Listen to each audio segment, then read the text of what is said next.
Good evening, Ron. Thank Hi. you very much for all three for seminars. Wonderful, thank you.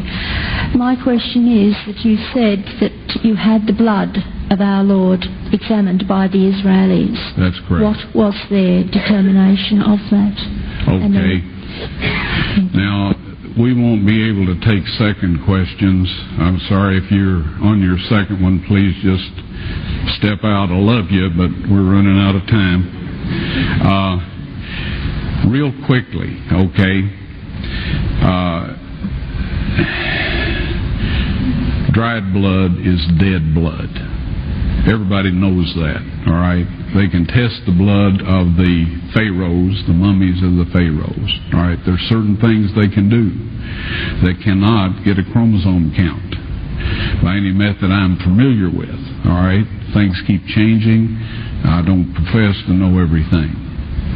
However, there's no way I know that you can get a chromosome count out of dead blood. You can get a DNA and some other things, but not a chromosome count, all right? That's done by living white blood cells. Now then, first of all, in this analysis, I took the blood into a laboratory in Israel. I asked one of the people I work with in antiquities, where is a good laboratory that does reliable work? And they said, such and such, such and such. I took it. I just said, please examine this blood and tell me what you can tell me about it.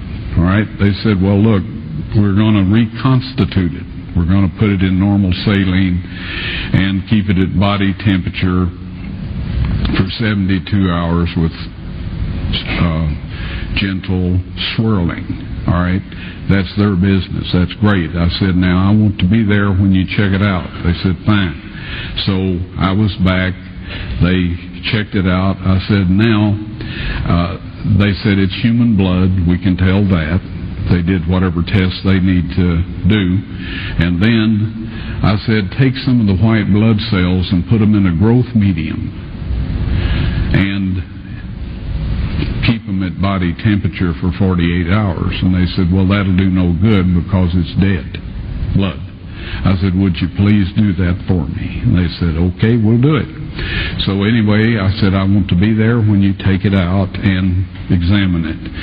So I was back there. They took it out, examined it under a microscope, and the one technician called the other one over there, and then they called the boss over there, and they were talking Hebrew a mile a minute there for a little bit, and they looked at me and they said, Mr. Wyatt, this human blood only has 24 chromosomes in it.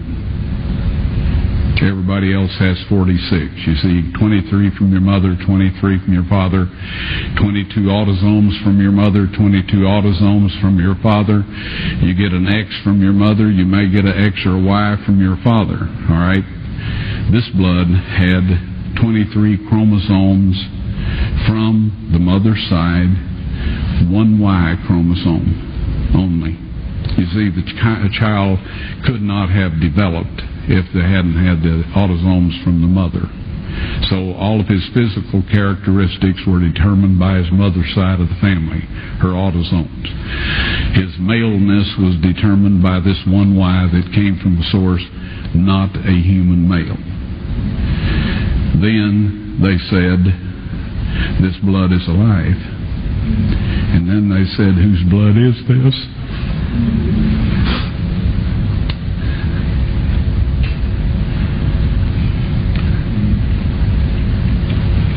I said, it's the blood of your Messiah.